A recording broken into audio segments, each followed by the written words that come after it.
The show was a large ensemble, but certain actors would clearly carry the weight of an episode.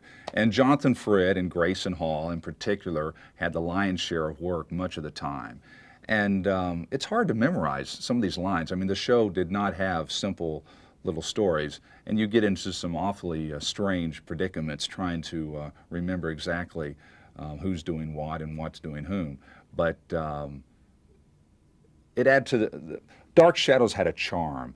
Dark Shadows had a very special charm because of the live on tape format. And you do have an endearing number of bloopers. You have actors forgetting lines, they improvise, you have some sets wobble, you have some sets fall apart. You know, some props might topple over. And you know, it just on with the show. And the actors were troopers and they just carried on. And that was the way it had to be. And you just had to be professional, and you just had to be daring, and you just had to be fearless.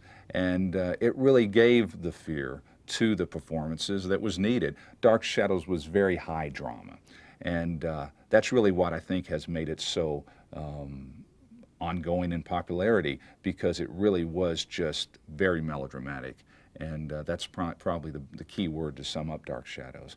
Some of the favorite bloopers from the show really involve, well, two things. One would be, of course, physical, visual bloopers. You often had flies in the studio, and an actor has a close-up and a fly shows up. What are you going to do? You either ignore it, which is hilarious, or you try to do something about it, which is twice as hilarious.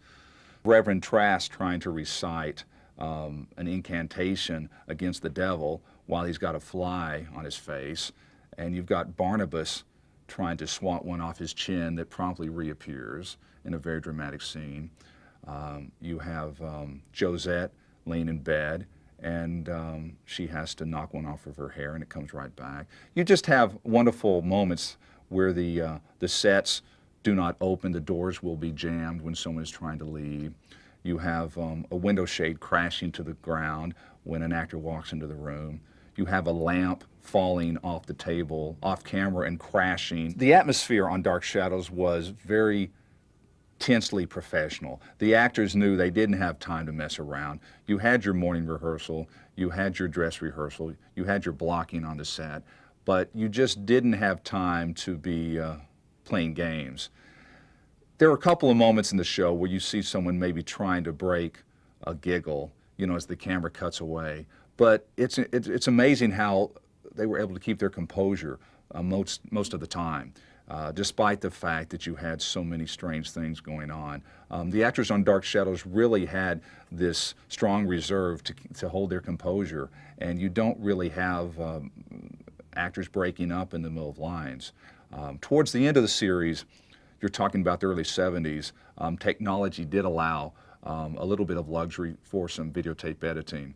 When the series got into all the time travel, parallel time storylines, and you had to have actors looking into rooms, watching themselves in another dimension.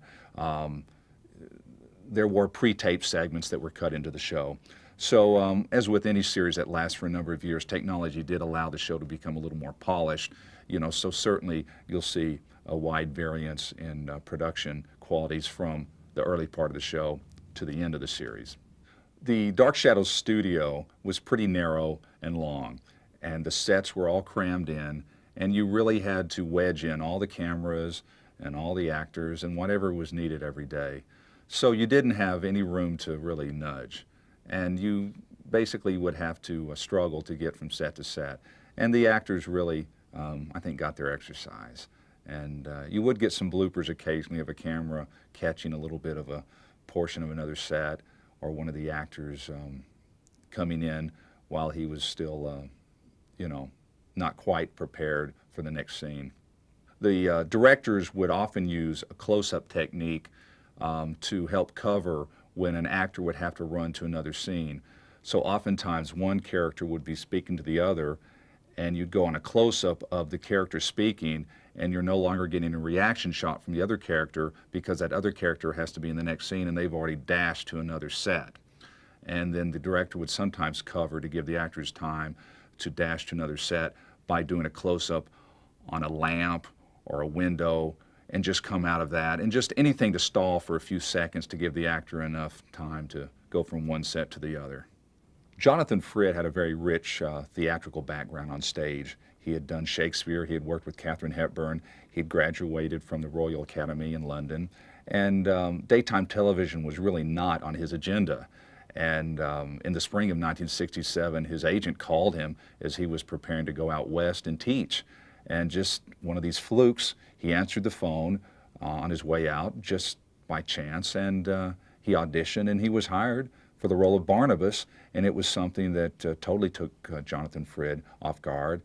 And the fame and notoriety, you know, no actor's prepared for that. And particularly you look at 30 years ago, and celebrity was not handled the way it is now. It really was a much more low-key and less calculated situation.